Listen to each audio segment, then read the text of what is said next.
Hello, everyone. Welcome to Finals Friendly Funcast number 8, I believe. I'm your host, CH Final, with me and my co-host, Kasha, and our special guest today, Zach. How are you doing today? I'm doing okay. Thanks for having me, Sage Fano and Kasha. Oh, yeah. Of course. I'm very excited for this podcast. You know, funnily enough, I wanted to do this one with you for a while now because there were a lot of questions I wanted to ask about your FG career and stuff, but we can get into that later. But yeah, so normally how it goes is we start off with a question or a prompt or whatever, and from there we just divert our topic into anything we want to talk about, right? Wherever the discussion leads us. So super chill, super relax. Corey, do you want to start us off? Well, I didn't really have any specific topic in mind, but I will say, since you've been playing Blaze Blue and other fighting games for a while, there have been a lot of things that I've been thinking about because at work I'm allowed to listen to music, right? So I've been I've sort of run out of music or new music to listen to, so I've been listening to a lot of FGC podcasts and talks and shows like that. I think really recently I've been going back to the roots, which means I've been starting to watch Melee stuff again, which seems like a weird thing to bring up here, but they have their first LAN tournament that's going on right now, which is all the FGC tournaments haven't really gotten back quite yet, right? So this is the first sort of, it answers a lot of questions that people were having, the so-called net player, where oh, I don't really count X tournament or whatever because we're a net player, and more so for our game because we have delay-based net. But there's just a lot of interesting things because in that game there were top players like number 2, number 1 even, who fell off super hard in the net player, and they have rollback netcode, so it's not like connection is too bad. But what was really interesting was that a lot of those players, the main thing that suffered was mentality. I don't know if they fed off of live tournament stuff and stuff like that, but it just felt like when they were down, they would just sort of give up, and it wasn't the same as in person. So I guess as we sort of get back into FTC tournaments, I'm wondering, we've all been on a sort of break. I don't think a lot of players are really grinding BDCF right now, especially since Guilty Gear's out. Yeah. And a lot of us have been focusing on that. So I'm actually really interested to see when the first CF major comes back, if anything like that changes. I don't actually know when the first one back would be, but I think it's probably Frosty's, if I had to guess, early next year. So yeah, that'll be super interesting to see. Yeah, are you still playing BDCF, Zach, or have you just been playing a bunch of different fighting games or games in general? What have you been up to? I have been playing CF to a degree because I don't know if you guys know, but Blaze Blue in England's somewhat not really alive that much. So it's only alive when there's tournaments, but there hasn't really been any tournaments due to the restrictions that have been put in place. But I still do play online. Over here, PC is more active than PSN, so I've been playing more PC here than I did in America. And yeah, so far so good. It's been a bit of a change, but I have been playing it. I don't see a lot of old faces, but a lot of people remember me from a few years ago, so it was a nice thing to come back to. Yeah, sort of going back to your old community, sort of. Yeah, with hardly anyone that I know there anymore. Oh yeah. I mean, I can say for sure that China, I know you haven't been playing as much. You've been mostly playing the Strive. And even Strive, I haven't been playing much recently either. It's just, for me, Strive has been kind of, it doesn't have that same feel to Blaze Blue. So every time I'm playing Strive, I'm just reminiscing like, man, I could be playing Blaze Blue right now, but I can't because there's no rollback. Strive comes up every podcast because obviously it's like what everybody's playing right now. Yeah. It's really cool to see fighting game players of all different games succeed really well. Like Punk and Street Fighter's doing well, alongside like Sonic Fox, who usually plays NRS games and stuff like that, anime fighters. Yeah. But I feel like a lot of Blaze Blue players I've talked to have said Strive is really fun, but I feel a lot more restricted when I play the game. Yeah. Which, I think I get it. Like, I think Barlow, like, you remember the Valkenheim player, he sort of stopped playing CF, but I still follow him on Twitter, and he said something to the degree of he tried Strive and he thought it was fun, but he dropped it because one time he played in a bad connection and it wasn't like the same fun wasn't there for him. It was like he was sort of settling for a game that was not as fun just because it had good connection. And it made me realize like how do I say, like, Blaze Blue, despite having not great netcode, I still like the game a lot, so I think I wouldn't play a game just because it has good netcode. I need to like love the game the same degree as I like Blaze Blue, right? Have you tried Strive yet, Zach? I was only able to play the beta, but I rinsed it out like crazy. It was a lot of fun.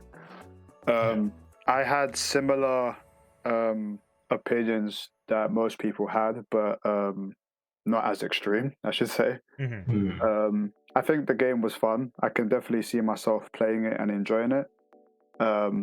I won't say that I'll use it as somewhat of a placeholder for Blaze Blue because I treat all my games differently, like, the different types of respect and whatnot.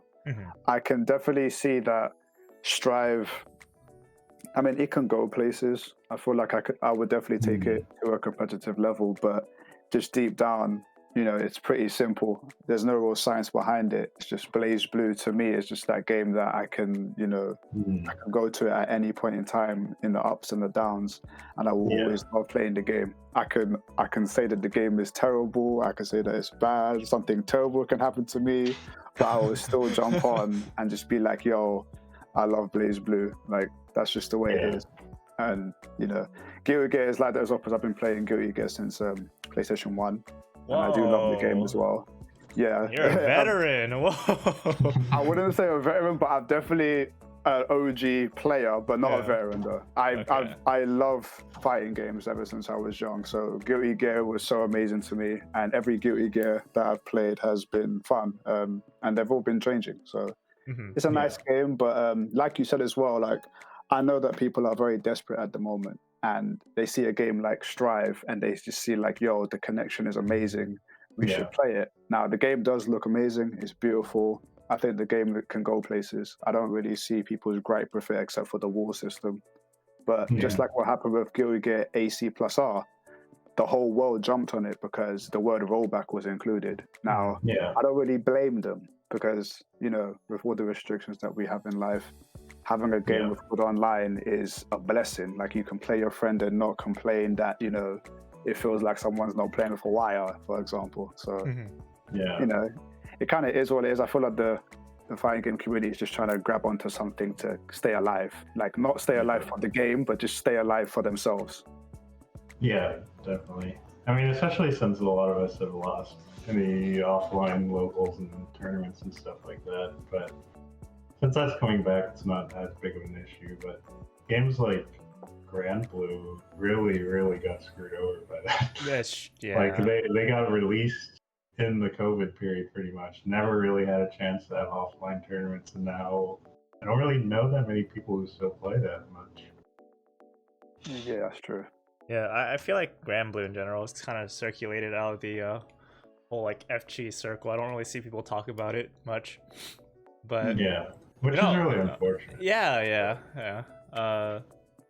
Personally though, I do agree with Zach there. Actually, yesterday I went to round 1, right? Because I was bored out of my mind. And I went to the Nesca cabinets, played BlazBlue. I'm like, oh yeah, I mean, no one's probably gonna play me, but you know, it's just something to do while I'm here, right? And some guy, he's a really good Hazama player, actually challenges me. We play like, we play first to 5 or whatever because he didn't have much time. But my God, that was the most fun I've had in a while. Those 5 games completely eclipsed in entertainment when it came to all the Strive games I played. Which I'm not saying Strive is a bad game and all. It's fun too. It's just BBCF hits different for me. Yeah, definitely. Yeah, so I want rollback. I need it. I want it. Yeah, pretty much. That would be so sick. Yeah. But we gotta take what we can get. Definitely. Yeah, I agree with that. So Zach, you said you played PS1 Guilty Gear. How far does your fighting game career span? What's the scope? How many different fighting games have you played throughout all your years of playing FGs? Well, if we're talking like career-wise, that didn't start till later on. But if you're just talking about like my history of fighting games, that goes back to things like Virtual Fighter 1 and 2, Dead or Alive 1 and 2, things like Spectral versus Generation, if you know what that is. Whoa! Fighting Vipers, fighting game Mega Mix, KOF 90, 96, 2002, all them ones. Whoa! My brother, he's not my actual brother, but because he's like close like family, I knew someone that was like, you're my my friend's little brother, like, do you play games? And he just like wanted to beat me up at random games. And as I grew up, he would just bring random fighting games to the house, and it definitely influenced me to start playing fighting games. And the more we played, I just got like hooked on fighting games since then. I didn't turn it into like a proper career until I got to, I'll say, college-ish, because that's when I accidentally met a top player in my college who was one of my good friends to this day, and his brother, who was the best player in the country at the time.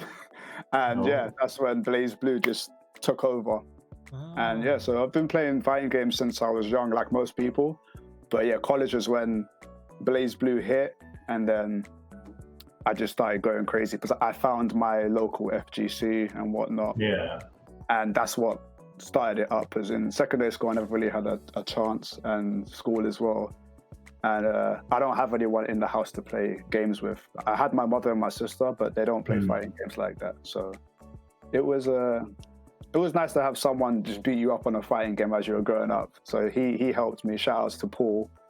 It's been a long time since I've seen him. I think over 10 years as well. But he messaged me once in a while. But yeah, he's the reason why I play fighting games, and I thank him for that as well.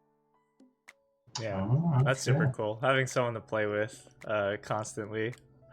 I know for me, like, there's my sister, but she hates playing video games with me because she hates losing. And you always beat her ass. Is that what you're saying? No, that's not what I'm saying. I might be implying it, but I'm not outright saying it.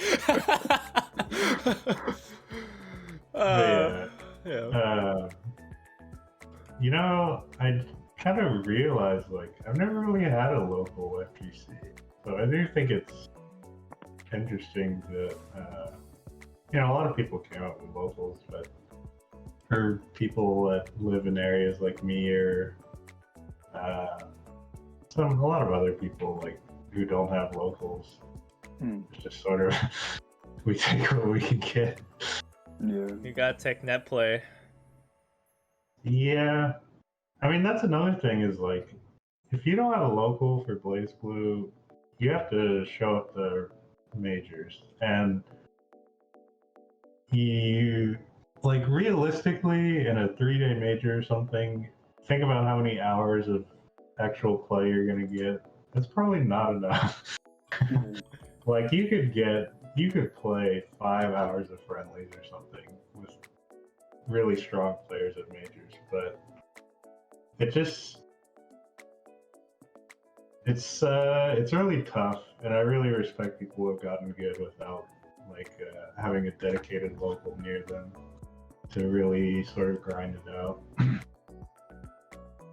Yeah, I know for Kasha and I, when we started Blaze Blue in college, CF2, we didn't really have a local scene in our college area, so we had to rely on the net play to even consider playing. So it's unfortunate, but when you don't have a choice, you just gotta work with what you're given. So. Yep, but it is going to be, if you guys don't know, Vortex Gallery, which is formerly Anime Evo, is coming up. If you actually look, so there's a long list of tournaments that they're running in that event for all types of games, but BDCF has the largest amount of tournaments in that event, like hands down. And the thing about that is, it's not just like we have NA PC West and East, NA PSN West and East, but there's also brackets for Oceania, China, Chile and Argentina, Southeast Asia, Brazil, of course, like they're huge on it. There's just so many communities that I don't know about you guys, but I've never really looked into at all. Like, is there even footage out there that we know of that we can watch of these players? But they're going to get a chance to show their player base, which I think is really cool because we have no idea how good they are. Yeah. Like, I remember one day there was a Korean player who showed up in our Discord, Johnny, right? Yeah. And he was sort of talking about the Korean scene, and I took a look at their tournaments. They're pretty solid, like hands down. That some of the players there were definitely like high execution, knew what they were doing, knew what they had to do, and lots of like rare matchups. Like I saw like a Noel versus an Arakune or something, and I was like, oh wow. But, I don't know if our game will still get the same amount of presence as other big games, but it'd be really cool to see if there's like some region out there who's actually just insane at the game and we have no idea. Like I know, Zach, you've played Tekken a little bit, but the whole story behind Arslan Ash, like that would be insane if there was some like players out there in some region that were just so strong that nobody knew about because they would just play amongst themselves. There are quite a few actually. Yeah. There's probably a ton out there. There's through the years in terms of Blaze Blue, there's seeing as Blaze Blue hasn't always been, I would say, 100% dead in England or Europe, I should say. But when it was dying down, I was still like somewhat addicted to the game. So I would always look for any type of footage or content to watch, and that would be footage that I would find anywhere on the net from any country. As long as I could find the character I was looking for, it was content. So there have been times when I found like killers that people don't really know, or maybe there's that one person that's always online and never goes offline and no one knows who they are in real life. And they're like really dangerous players, but they just don't go outside of that particular area. So they're just known in name alone. And I've met quite a few of them that they've never been to a tournament, but they play at that high level where they would be like, you know, like Arslan or Fame or SKD or whatnot. And it's just like, why don't you join tournaments? And they're like, oh, I'm busy. It's just like, I work. Or like 9 to 5, married, got kids, got education. Oh, I don't play the game that seriously. It's like, but you're dangerous, my guy. But you know, it's great to see them type of people, but you can still learn from them. That's the blessing of the FGC right there. Definitely. I mean, there's I think a prime example of this, since we're talking about hidden bosses, like we talked to Bacon last time. He doesn't like entering tournaments because it's a large time commitment for him. He's not that type of player, but He's scary. you know that he's a scary player. Yeah. He plays as wild as ever, but I definitely know that like if he went to a tournament or something, he would definitely be maybe not like a crazy tournament winning or top 8 or anything, but he could definitely beat a lot of players. Mhm. And as far as I know, not that many people know him. He's just some random Azrael player. Same thing with like Grim to some degree. Like Mhm. a lot of tournament players probably don't know about him, but I to this day have not seen many taggers who play the same. Like I think his tagger is so cool. Like, he plays in a way that I feel like no other tagger plays, and it's really scary. Yeah. So I think the whole concept of hidden bosses is really cool, though. But there just might be some random player out there that shows up one day and just beats everybody. Mhm. I know, wasn't there like that one Ryu player that like no one knew about, went into a tournament, won it, took the money and like donated all his winnings? There was like a story for that. I was like, dang. Wouldn't surprise me. I was like, damn. Damn, that's a true Ryu main right there. Only wanting to fight strong players. Oh my god, what a legend. Yeah. How often do you play in tournaments, Zach? Hmm? How often do you play in tournaments? If you ever do. Yeah. I mean, around now, none at the moment. But if we're talking about like whenever there was a tournament around here, I was kind of the guy who worked with the people that made the tournament. Oh. Yeah. So Okay. I was always around, and then I have gone to Germany for a tournament as well. I used to travel to America for tournaments once in a while. So I pretty much tried to just get experience anywhere I can find it, really.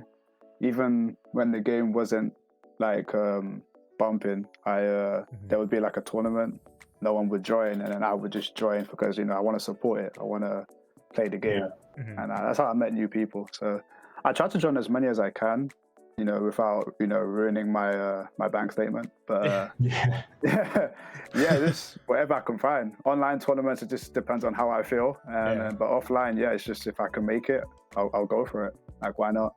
Man, Zach, the world warrior. Watch out, people.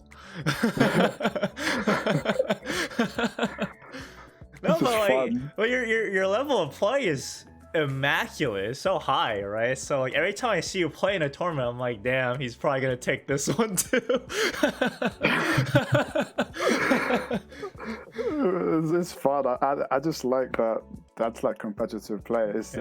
It's the meme about me that I still think of myself as a casual player because I never really had the mentality like, I gotta go into these competitive tournaments and like, destroy people, get to the like be number one and whatnot. But it's just something fascinates me about playing games like very well. Like like I can't, I feel like I wouldn't be able to enjoy a game if I didn't play it correctly. So in my mind, I still think of myself as a casual player because I'm just trying to have fun with the games that I play. But as a competitive player, like, let's say Sonic Fox or whatnot, it's like every day, non-stop training mode and matches on Twitter, talking to other people, trying to find top players and whatnot. I do all of those things to a degree.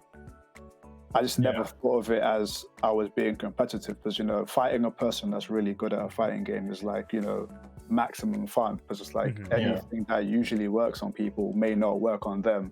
So you're constantly thinking outside the box, like, what could I do to crack this man or this woman and like, make my plan work? And somehow over the years, it's just made me a better player in the games that I play. It's just a lot of fun. Yeah, definitely. I think I'm sort of the same way where I don't really consider myself like anything but a casual player for the most part. But for whatever reason, I really hate being bad at games. Yeah, like That's fair. I'm fine with like if I play a game for a couple of hours, like I'm fine losing a shit ton and being bad at it. But any sort of game that I put in effort and dedication to get better at, I hate being bad at. Especially in team games, because I feel like in those, if you do bad, I feel like I'm letting my team down, right? No. What you do is you blame your team. Come on, I know you're talking about League. We all know you're talking about League here. So I've thought about that a whole lot. Where I wish I could just blame the game. Right? I wish I could just say this game sucks, my team sucks, and walk away from it. But there's goods and bads to that, right? Mm-hmm. But for me personally, it's gotten to the point where I don't blame the game or my team to the point where I feel like it's become a negative. Like I blame myself, and it becomes like an obsession almost, where like I feel like if I could just blame something else other than myself, it would be so much easier. Well, I mean, you can only blame yourself up to an extent, though. Like, let's say you're playing a game of League. We're talking about team games. Your bot lane has a cumulative score of 0 and 10, or like 10 deaths. And you're like, man, there's not much I really can do here. Yeah, that's true. Yeah. But in a world where I'm a god player, maybe I'm 10-0 in my way. No. What you do is you don't give a damn anymore. You go mid. You pick Garen. You play crit Garen. Okay, and then you just start going ham. All right, that's the dream. That's what you need to start doing. All right, you need to screw. But that sort of mentality sort of goes over to solo games and fighting games too. Mm-hmm. Like, there's no team to blame in fighting games. It's on you. Either that or you blame the game, which I know. No, you blame net play. Yeah. There's always something to blame. When you're offline. Yeah, even when you're offline. Damn, that that rollback out of nowhere. Yeah, you have to bring out all the stops, man. If that's not enough, you have to do like the highest level. It's just like what SKD does. It's like, wait, is this monitor 5 ms or 1 ms? It's like it's two. It's like I can't play on this. This is unacceptable. I'm just gonna drop out the tournament. Yeah. Well, playing in tournaments though, like, it's always been awkward for me. When I was playing in a locals back at Cali, they had different monitors, right? And they were playing on PlayStation because that's like the standard for tournaments. But I don't know why. I'm really sensitive when it comes to how my inputs come out, and when I'm playing at one monitor versus another, I feel like someone didn't enable game settings on one of the other monitor because I could feel a delay. Oh yeah, it can happen. Yeah, it can definitely happen. But no, you gotta play all the. You're right, Zach. You gotta play all the stops. Tio, I can't play on this monitor. Can I get another one, please? Yup. But yeah, I mean, in tournament though, I feel like everybody has a small period of adjustment to like. Because you're playing on a different setup. This is not your home setup. This is like some other monitor. You might not even have audio on some settings. Oh god, I hate that so much. Yeah. I don't know. You're sitting in a folding chair or something. Like, Yikes! Hey, I've played on some jank melee stuff. Right? They're breaking your back. Plastic Disney CRT TVs. I've seen those. I've seen melee players play on hella. Like, look, this is literally the size of the monitor. Like what you see, what I'm showing you guys, that's the size of the monitor. And melee players, they're built different because they're playing on that, no problem. And I'm just what the hell? Whatever makes it work. It's like, is melee playable here? Like, yes, alright, cool, we're doing it. It's like, but that TV's kind of small. It's like, too bad. As long as it's CRT, they don't care. Right? Like a color distortion on this section. The mashup TVs were clearly not working in one corner. It's like, okay. But we can make it work. It's not You can still see like the Nickelodeon logo at the bottom right just burnt on that TV. Man, Melee players are built different. Oh my god. What I was saying about tournaments, like, and the setup being different, I feel like at some level you just have to realize you're not going to play your best. Yeah. It's like very rare for people to play their A game all the time. Mm-hmm. Like, you kind of have to go into it realizing you're probably going to play at like a 80% maybe even worse. Mm-hmm. But you just have to get your baseline good enough to the where your 80% is still good enough to get out of the pool or whatever, right? Mm-hmm. So, I mean, that's what we're striving towards when it comes to competitive players. Like, we know we can play very well. Like, you know, them ones where someone will say, like, I see you play a game and I think you're really good at it. And then if you can always get that kind of output, that's really good. But I don't think many players can. I don't think any player can stay at 100% at all times. Because that is impossible. That's humanly impossible. Like there are definitely the top players are definitely playing 90% upwards, and then if a clutch moment, they spike past 100 once in a while. But to stay at 100 all the time, I don't think anyone is capable of doing that. Even if you were to mention godlike players, you can mention Arslan, Fenrich, Sonic Fox, Daigo, anyone. They've all had their ups and downs. They've either come first or second or top 8, but it just comes down to, like, do you have that willpower to constantly push yourself? But you have to take care of yourself as well. Yeah, I mean, I've seen Fenj drop combos, right? Like, we're all human. We're all prone to mistakes. Yeah, he has been God pressed. Everyone's like, no one will ever God press a Japanese player. It's like, oh, but Fenrich though, he got the number one. Hold on a second. It's like, if you could do it to him, you could do it to anyone. Yeah, that's right. That's right. Yeah, that's a good segue into, like, I really don't understand. Like, I feel like there's this perception that Japanese arcade players are like this pure BBCF gameplay. Really, everyone's really honest and everything. No. No. Are you watching the same game as I? No.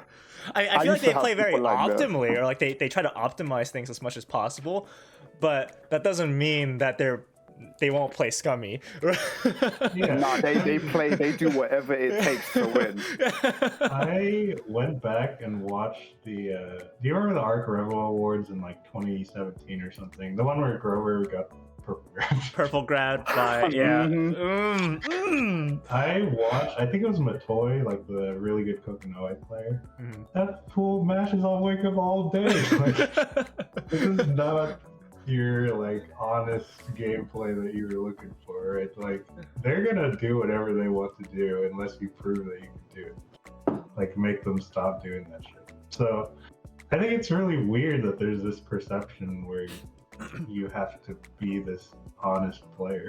Yeah. I don't know if it's really the person to be an honest player, but I definitely think that people put different regions and different players on a pedestal for no reason. It's like everyone is human.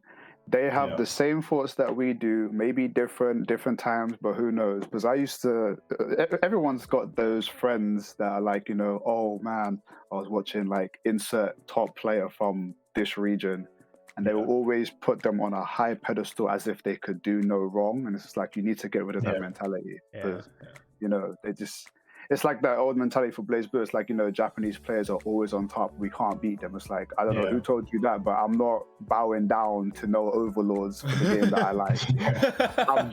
I've jumped in a hotel room with top players from Japan, and I just ran hands all day. And they were just like, okay, cool. This guy knows what he's doing. It's like, yes, I will purple throw you back. Don't test me. Like, I don't care. Cash these hands. We will do anything. I've been with Japanese players like most people, and they're human just like us. Like, don't put them on a pedestal. Just treat them as you would treat, someone like yourself. Just play the game. You can have respect for them. That's fine. But don't have this idea like, they're just gods and overlords. No, I've seen bad Japanese players and they're horrible as well. There's no difference. They are human, okay? Yeah. There are low Dan rankings in arcades, but people don't notice that. Yeah. I've seen the worst of the worst on HO. It's bad. It's really something, because I feel like some players really, it's like ingrained almost in some people where like they play a top player or whatever, some player that is known, and like all of a sudden they're respecting them like way more than if they were just playing another player of the same matchup or something like that. So I had an experience with Galileo like that as well.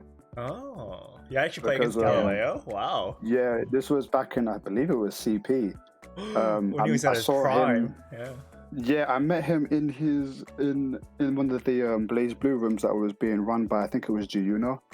And he was surrounded by like these Lychee players that I've never heard of, and they were all like just in awe of him. And he looked kind of vexed, and he was talking to LK in Japanese, and he didn't really seem that interested in anyone that he was fighting. And I was like, okay, that's Galileo. Let me go and sit down and run hands real quick. And we played like a set, which went quite well. Like we did go quite even at the time. And he kind of looked at me and he was like telling me stuff. And then LK translated it to me and said that you don't play like other Lychees and whatnot. And I was like, I'm not trying to copy no one. Because all of them were really trying to just copy him. And he didn't really like that. Yeah. And I don't play Lychee like anyone else. So he was very intrigued by how I was playing. So it was nice. It was an honor to fight him and, get some sets in. And yeah, like since then, I've just been, I think that's where I started hunting Lychee players down. Damn. That was fun. Like, it was fun. It was respectful. I learned a lot. And I think he might have stolen some tech from me. I don't know. But... Let it be known, Zach was the true Lychee Renaissance man. He's mad good, but it was fine. That was back when LK played Lychee as well, and I used to fight him as well. So it was nice. But like players are players. We're all trying to get somewhere. We're all trying to have fun with the game. We're all trying to learn. So if you meet these people, just mingle, have fun.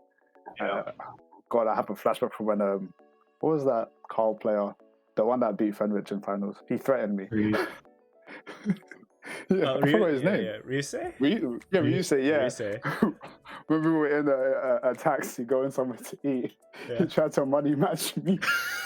My friend threw me under the bus. Like, he's like, wait, there's a Lychee player in this car? And he was like, yeah, this guy here is like money match. I was like, I don't have money. I just have money to get my food and leave. That was actually funny. Yeah, he was a personality, like a character. He's hilarious. Man. He almost jumped me. You want to take your lunch money, Zach? My friend speaks Japanese, so he'll try and get me in trouble as much as possible. He must have said something about tier lists, and I said that I was a bad character. And then like 3 Japanese players appeared behind me saying, "What did you say?" I was like, can I explain myself in English? Will you understand? I'm sorry. I had good times with them back in the day. It was fun. Wow. That story just made me think that I bet all of those Lychee players around Galileo probably just wanted to learn something. Yeah. They did. It's just, I don't know. It's a weird cycle where, like, to get better, you obviously need to like see what the top players are doing with that character or whatever, but I feel like sometimes people get really stuck into like trying to copy a playstyle or something, and that's like a weird fixation that could end up hurting them eventually. But you gotta find a style that works for you, right? You can't force a style on yourself. Like for me, I like to play very honest, right? I like to be a bit more reactive. So me being a gorilla doesn't really make much sense, right? I won't play Azrael, and I won't do like stupid stuff unless it's a meme. If I'm playing as a high level player and I was playing a high level Azrael, I would play it more like Evil Sheep than I would play it like Bacon, right? That's just how I would operate as a player, right? But then sometimes I'm seeing players in my chat, right? Like, oh, how do I play like this person, right? Like, I want to try and adopt this person's style. I'm like, well, does it even work for you in the first place? Maybe you might not have the mentality for it, right? Yeah, and I think that's kind of, you gotta figure it out for yourself. Yeah, you have to find a way to play the games in the way that you want. Otherwise, what's the point of playing it? It's like you're not really playing it. You're just trying to be like a clone. Yeah. You have to have the mentality to, I'll be blunt, you have to steal tech. You can steal as much tech as you want. You can take as much information as you want. But how you apply it in your matches has to come down to what you think is a good idea or a good situation. And that comes by learning what other people do, why they do it, and then thinking, is there a way I can change it, make it better, adapt, and so forth. Yeah. I mean, I think to some degree, all of us, like, we've probably stolen things from a lot of players. You don't know how much I've stolen from Fenrich. Alright, I wasn't going to say anything, but I was like, you know what, maybe I'm wrong, because I feel like every Gen player just like, I want to be Fenrich. And that's No, don't worry, you're 100% correct. We are thieves. Dude, I copied his combos because they're optimal as hell. And I love optimal stuff, right? But I will never be Fenrich, right? I won't have his level of defense. I won't have his level of Yomi. So everything else I need to apply my own way, right? But when it comes to all day. What? I said you could steal tech all day. I can steal tech all day, but I won't be Fenrich, right? I'm final. Yeah. I'm not Fenrich. I'm final. So he might go into 2A into an optimal overdrive combo, but me, being the imbecile I am, will do 2A into Ice-Car. Right? Also, like, he gets away with shit because that's true. Yes. Yes, he does. Yes, he does. Players are like, oh god, it's Fenrich, and then he does some dumb shit. Like, it's like, how did he get away with this? Why? Yeah. What? Some people overhype them too much to a point where they defeat themselves when they fight him. Yeah. It's quite funny to watch. It's actually very funny to watch because he's a funny person as well. But he has fun with the way he plays, but people put him on a pedestal. But he's a troll. He is a troll. People don't think that because they just think he's a #1 player. He will never troll. He's honest. It's like, no, he will throw you under the bus and he will trick you. But if you don't handle it, then that's your business. Yeah. Oh, Zach, you're kind of cutting off. You sound like a robot. Beep boop. Is this Corey? Can you hear him fine? Yeah, no, it does sound kind of robotic. I'm sure when can I rejoin the call? Oh, wait, you're good. You're good now. Oh, okay. Yeah. I mean, I remember watching a Fender set against Soji like somewhat recently, like 2019 or something, and like he played terribly, and it was grand finals, and he just kept running into shit and like mashing, and Soji would punish him, and he lost the first set of grand finals, and then it's like he just woke up and is like, all right, it's time to play. Actually.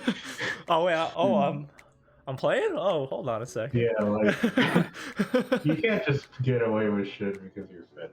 Right? Yeah. Well, you can. But... I've seen him get clowned on like this rando Kagura player who just kept doing wake up DP, or I mean not DP, but you know what I'm talking about. CFAF near, right? He would eat all these overheads, and I'm like, wow, that's funny. I don't see that every day. Yeah, that's where I want to get, where you can the top player mix up, where you do some dumb shit and it works because like, they respect you or whatever. Yeah. You have to do that, really. There's the top players over there, they play each other very often as well. So the normal stuff doesn't really work. And I mean, that people will look at that as high level types of strategy, trying to change it up so that you won't be able to get a read on them. But that's a similar concept of when you fight your friends, but people don't realize that. It's like like I'm sure like as you two know each other very well, if it's final versus Kasha, it's like, okay, well, we know what normal Jins and Lychees do to each other, but I know what he does, so I'm gonna do this, and he'll think this, and then you'll try to like play these extra mind games that can only be done with people that are acquainted with each other. Mm-hmm. But funnily enough, we actually don't play each other that much. Mm-hmm. Oh, especially now that he's East Coast and I'm West Coast still. But even back then, we didn't play too much together. Like, we did play a good bit, but not as much as you might have thought. Yeah. Oh, okay. When it comes to the Kasha final matchup, I actually know a couple other. I know a lot more players like the player matchup than me versus Kasha. However, he knows I like to complain about certain things or like say stuff like, "Oh, full screen EX ice car is stupid. Don't ever do it." You bet your ass I'm gonna do it on him. I mean, there are forbidden clips I won't bring up against you that This guy, you know what? I'm not ashamed. This guy, I'm playing. We're playing. Wait, what was it? What was I playing? Shoot, he was playing Azrael. You were playing Susano. I think I was playing Susano. He was playing Azrael, right? I put him. I knock him down. Like, all right, he's probably gonna DP here, so I block. You know what this guy does? He wakes up 5Ds me. Who does that? And it works. And I'm just sitting there. I'm like, huh. Wow, I really got hit by that. You can't just assume I'm gonna DP, right? Yeah, I'm like, all right. Ever since that day, the Kasha that I used to know is gone with the wind. Now all I see is a monster. Azrael is different because if you ever played Azrael, something in your brain changes when you play that character. It's like he changes the way you think, and then it's like, you know what? I am gonna do this shit I would never do on any other character. I am a gorilla. He has that effect on people. Oh my god. Yeah, seeing like Bojack and Bacon play Azrael, it's literal monkeys going at it, and I just can't believe what I'm seeing sometimes. Bojack is a top Strive player now. You can't talk to him like that. That's true. I'm sorry, Lord Bojack. Don't hurt me.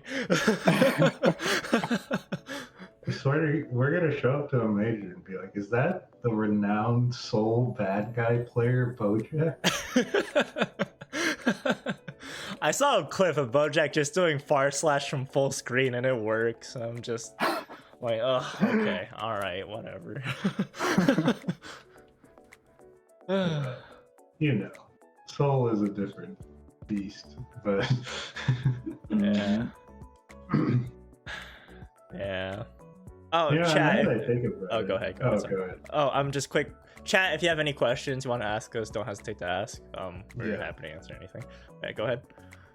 I think the biggest example of what you were saying, Zach, where I've played somebody so much that we know how each other plays is script. Like, I've played probably 20,000 matches of BBCF at this point, and I'm pretty sure a quarter of those are good script. Maybe more. Yeah. But we've gotten to a level where we know each other very, very well, even on different characters. Like, specifically, sometimes we always warm up with Susano versus Hakuman usually. So that's just a matchup that both of us have learned, at least against each other, very well to an extent. Like, I know he always does JDs as Hakuman in situations that he wouldn't do against anywhere else, but he knows that I have a trigger finger on my anti-air, so he'll just do it against me to check if I'm doing that. But that's always fun. I have always been a fan of really long sets and getting to know a player so that sort of adaptation happens. I think that's really awesome. So it's a shame that there's not too many players who are, I don't know, sort of looking to play long term. Like it's only like a one set and that's it for 3 months or something. Yeah, it's good to have a training partner. Even Yeah. when there's no one else to play, because I know there's a lot of people who have stories where where did this person come from, and it's like, oh, I just play this one person all the time that I know, and then Yeah. they know them like the back of their hand, and then they branch out from there with their experiences. It's good to have someone like that to play with, especially when you use multiple characters. You can really enjoy the game and learn more than you think when you just have one training partner. Yeah, I always wish I had like a dedicated training partner for the games I played, but Kasha, when we were in college, why didn't we play as often? I don't know. I was probably too focused on. No, we were both learning the game and wanted to. I know Kasha watched a lot of Lambda videos and just learning, picking up tech and stuff. So I completely understand why.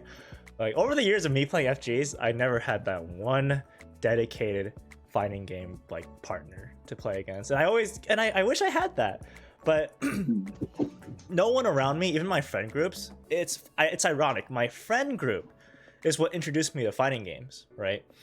But then at a certain point, you become that guy. I became a lab monster, so I started beating them up, and then they stopped playing, right? That's so. It feels bad. That happens a lot. Yeah, happens way too. That's not a news story. Yeah, Zach too. Yeah, it doesn't feel that great. Yeah. Like I just wish that my friends kept playing. We both would improve, right? We both up our game, but some people just don't have that level of dedication. Yeah, some people didn't just. I guess they didn't go too far with it. But my friends were quite, I guess, like kind of normal gamers in a sense. But they tried a lot of things, so they weren't, restricted. But it's funny because when I returned to England recently, and we were talking to them, one of my friends from I've known him for about I think 15 years. He actually spoke to me and said, "Zach, I know what frame data is now," and I started laughing and smiling because when I tell you that this person was like, he didn't know anything, which is understandable because he didn't take them seriously like that, but. He said, I can't believe Zach was trying to teach me about frame data for all these years, and I found out about it in 2021 when he started playing. I think that's when he started getting into like Smash Bros. Ultimate, and it's like, Zach, I know what recovery means. And Damn. And he was just like, Zach, I'm so sorry for not like understanding you for all these years. And I'm like, oh well, I'm just glad you're having fun in it. He's like, yeah, I know what to do now, and it's like, yeah, that's great. It takes long for some people, but it's fun. Yeah. I'm so shocked that Smash Ultimate would be the thing that gets you to learn frame data. If you guys have ever played Smash games, like frame data is not. It's really, really variable in Smash games. Yeah, it is. Like, but he didn't even know the basic stuff as well. Yeah, the basic stuff is still there for sure. But like, you could hit an aerial on a shield, and it would be plus sometimes.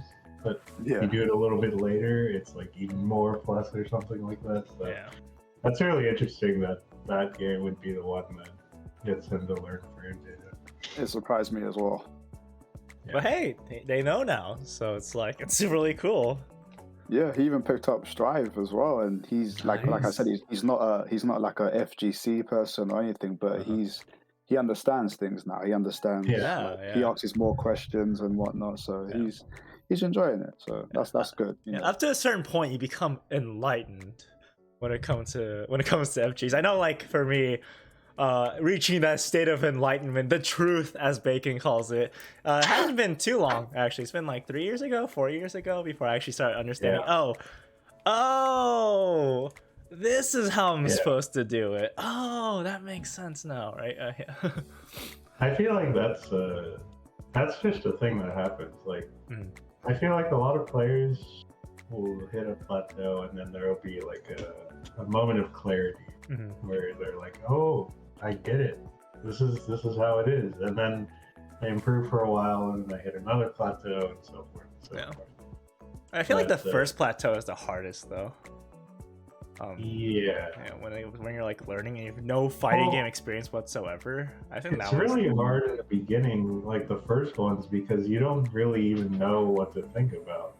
Like, you're still just learning how to press buttons or something. And it's right? easy to hit pitfalls too, or like really bad habits. So. It's easy for newer players to get stuck on things that don't really matter that much. Like, I can't remember who I was talking to, but there was a newer player who was learning, like, they might have been picking up Lychee or something, and I saw them, they were like, how do I do this combo that has, like, like a double super OD combo at the end? And I'm like, this is not what you need to focus on. You need to learn your bread and butter. But, you know, whatever makes learning fun for people, I guess. Right? Yeah. I mean, a lot of people, I feel like when I get into FGs, it's mostly because of the combos, right? Because that's like the most flashiest part of a fighting game, of any fighting game. It's like, oh, the super intricate CMV level combos, and I want to pull that off whenever I'm fighting someone. But people don't realize that's like a very, very small part of any fighting game, or like the combos itself. You don't need godlike combos to be a high level player. You just need really good fundamentals. But you know, eventually some people learn, some people are like, this ain't for me, they leave. Which is why I feel 5Gs are such a niche genre. Yeah. Because it appeals to a specific type of person, aka masochists.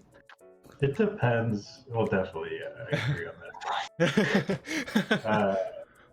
I think it depends on the game, because there are some games where you have to do some studying before you can actually play the game. Yeah. Or maybe I'm not... Okay, before you play a game at a certain level. Like, since we talked about frame data, like, if you've ever tried to learn Tekken, frame data is so important in that game. Because part of what is, like, really important in that game is, like, you have 100 moves or some shit, and you need to figure out what buttons are your punishers for which frames, basically. Like, they call it, like, if something's minus 10 on block, you use your I-10 punish or whatever. Yeah. And, like, it's almost like a baseline where you need to know, okay, this is my punish for that, this is my punish for that, this is my punish for that, and now I can play the game. Like, before that, you're probably going to get your ass beat so hard because you don't know what's happening, and that game can knowledge check you super hard. Yeah. So, I don't know, in other fighting games, you could probably just pick up and sort of mash some buttons around and eventually, I don't know, you kind of, I feel like in some fighting games, there's a higher baseline than some other ones where you have to, like, do a certain amount of studying before you can really do much. Yeah. Well, Tekken has a incredibly high skill ceiling, so that game is hard. I can't play Tekken. I'm sorry. You need to have a reaction of a god and a brain of a god, because the amount of, you need to understand all of your moves, and plus all the other character moves, and those characters have a crap ton of moves, and you have to understand which one's punishable, which one's not. You have to. It's too much work. I can't. I do think that is a common conception that people have, but I do think there are things that you can sort of just intuitively feel out, and so you don't have to learn all of that shit. Yeah. Like, eventually you sort of learn, like, this move looks like I can punish it with this. Because I bet there are tons of top Tekken players who do not know every move and all the frame data on it, right? Correct. And they just sort of, like, have a feel for some things, and also they know, like, this character's, I don't know, back to or whatever. They can, like, identify that visually and be like, okay, that's the only move I need to think about or whatever. So they've sort of, like, narrowed it down to, like, a set of moves that they need to be familiar with. You don't have to learn everything, because I don't know if there's any players who are going to use every tool in their toolkit. For Tekken, no way. No way. No, they won't. Like, if you watched Arslan Ash, since I talked about him earlier, when he was playing Kazumi, like, he had a set of like 12 moves maybe that he just used really, really, really well. And that's how he won. He just took like a small set of things and he like perfected that. And I think to some degree you can apply that to other games too. Like, you could probably do really well with Jin or Ragna with just knowing like basic combos and spacing your normals and pressure really well. That's all I do with Ragna. I don't even know an OD combo for Ragna. Yeah, I know, it's embarrassing. I've played it like 1,000 games. Yeah, but it's because I don't love him. I mean, it's just a character to practice my fundamentals with. And I guess ODR and all that jazz is fundamentals as well, but for me, if I ever do ODR, it's to EA. ODR, EA. You're the worst. The only character I ever lab was Jin and Lambda and a little bit of Mu. But everything about Mu I've forgotten. I don't remember anything anymore. Yeah, it's been too long. Everything else is just, I look at people playing and I just try to copy it because I think it's cool. Like Hazama looks hella fun. And I really want to get good with Hazama, but I feel like he's one of those characters that require a lot of time I need to dedicate to if I want to play him at a very high level. And I don't have that sort of time anymore. So I just gotta stick with what I have, which is a very basic bare bones Hazama. Just pick them up as you go along. That's what you have to do. Yeah.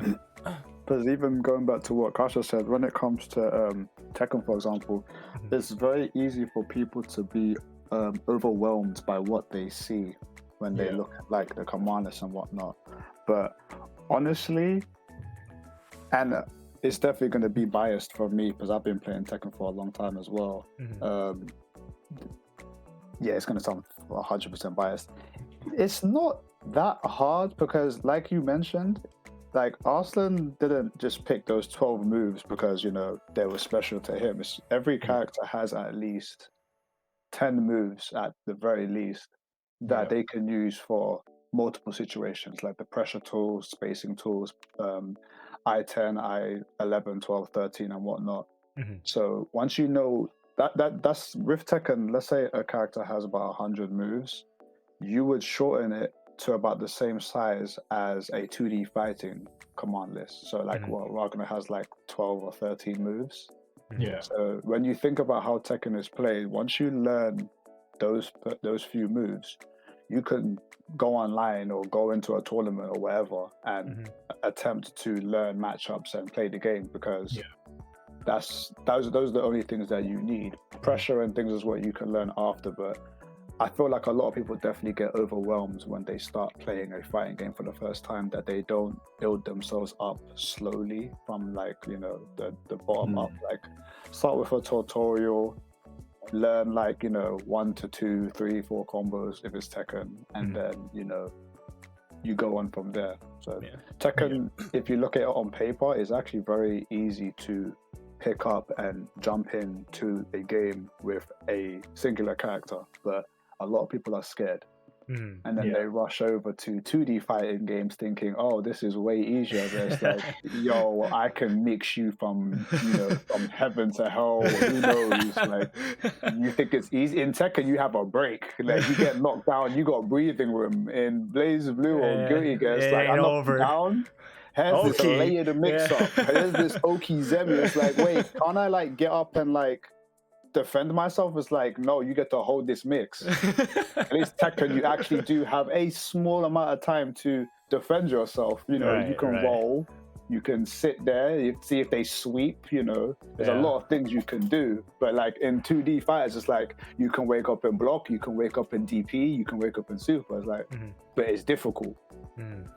So, you know, these games definitely, people need to take their time more. Tekken is scary, but I feel like people look at the tower before they look at the bottom floor doors that are open right in front of you. Like you could just walk in and start on the first floor, but they look up to the top floor. Yeah, I actually, yeah, to your point, I remember when I was trying to learn Tekken 7 and I wanted to pick up Lars. I just looked up some Lars guides that anyone had, and there was like this really big document. It was like the Bible for Lars, and they're like, yeah, when you're starting off, every character has like 10 to 15 moves that you really want to focus on. Here are Lars moves that you want to focus on whenever you're playing neutral or whenever you're trying to like apply some forward pressure whatsoever, right? These are what you want to use, or if you want to use to punish, etc., etc. Use these. And I just focused on those moves when I was playing. It wasn't too bad, but then I just have no idea how to play the matchup, so I get bodied anyways. But it's nice to have them condense it down for me, you know? Yeah. I mean, there's a lot of... That is a game where you constantly learn new things in terms of, like, buttons and stuff like that. Because I remember I was learning the game as well, and I played against Eddie. And if you don't know Eddie, he has his... I think it's relaxed stance or something, where he's like on the ground, basically, like really low. And I was like, I don't know what button I pressed to hit him, because he just low profiles everything when he's laying on the ground.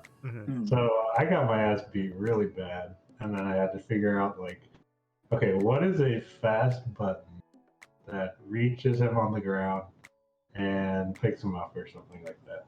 So it's just sort of like a learning as you go sort of thing constantly with that game, because there's a ton of characters, tons of buttons, tons of interactions that you probably will never see before until it actually happens. But I mean that still happens in 2D fighters too. Like if I play like a Valkenhayn or something, I don't know what the fuck that character does. Nobody plays that character. So if I ever run into one, then I have to like, I don't know, probably get my ass beat and then go back to training mode and figure out what actually happened to me. Yeah, I mean, even with Blaze Blue, there's still so many matchups that I don't quite understand. I only understand at surface level, right? But not like in a super in-depth level, because I don't get the opportunity to play against them. I wish cross-platform I wish it was a thing for FGs. Because I know PSN might have... I heard that they're a lot more diverse when it comes to their character cast, at least in the high level, compared to PC. Because PC high level, there's not too many diversity there regarding the character. Well, okay. I've said this a billion times, and I don't know if Zach, you have the same opinion, but I feel like PSN randoms are the same like level of what the fuck are you doing? We're talking about character diversity. Okay, I see what you're saying, but the only real difference I feel like is occasionally you'll run into somebody in the lobby that you recognize, and you'll be like, oh yeah, that guy plays this character pretty well, and I'll go play him for a little bit. PC, you don't really get that much. Like maybe they'll be in some random room and you're like, oh yeah, I do know that. But for the most part, there's a real problem, I feel like. And maybe I'm like very biased because I'm just gonna say I think I'm a net player because I don't play offline. I went to like 3 IRL tournaments, so all of my matches have been online. I think it is really, really hard for players to get good. Especially only through net. Because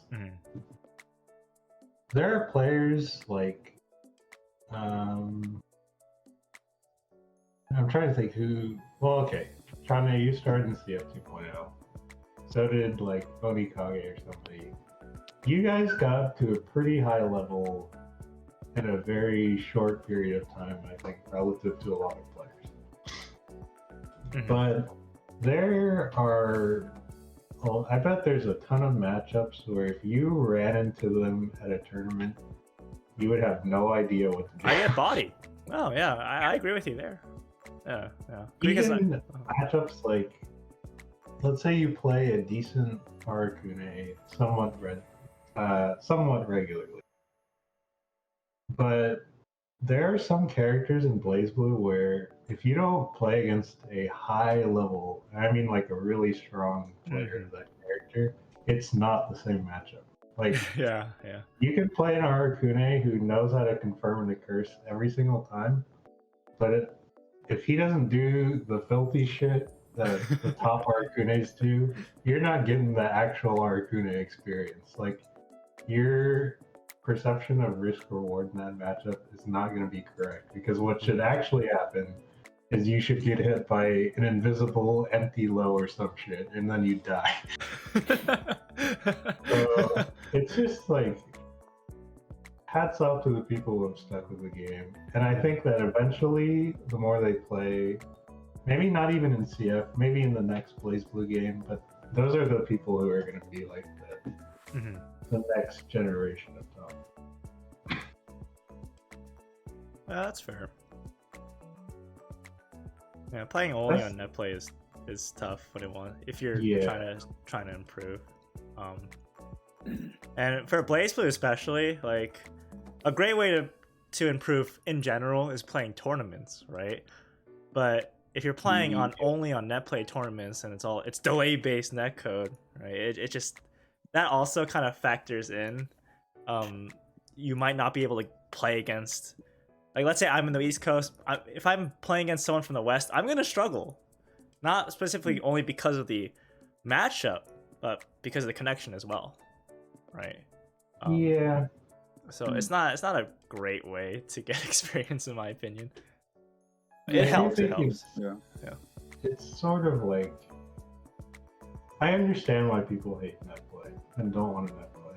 Like, it's frustrating as hell to lose because the connection is bad or something. But it does kind of feel like sometimes, I've thought about this, like, if X player doesn't want to net play and they're like, I don't know, the best with Ragnar or some shit, like, the newer players aren't going to get good Ragnar experience sometimes because the higher level players don't want to net play, which is, again, I totally understand it.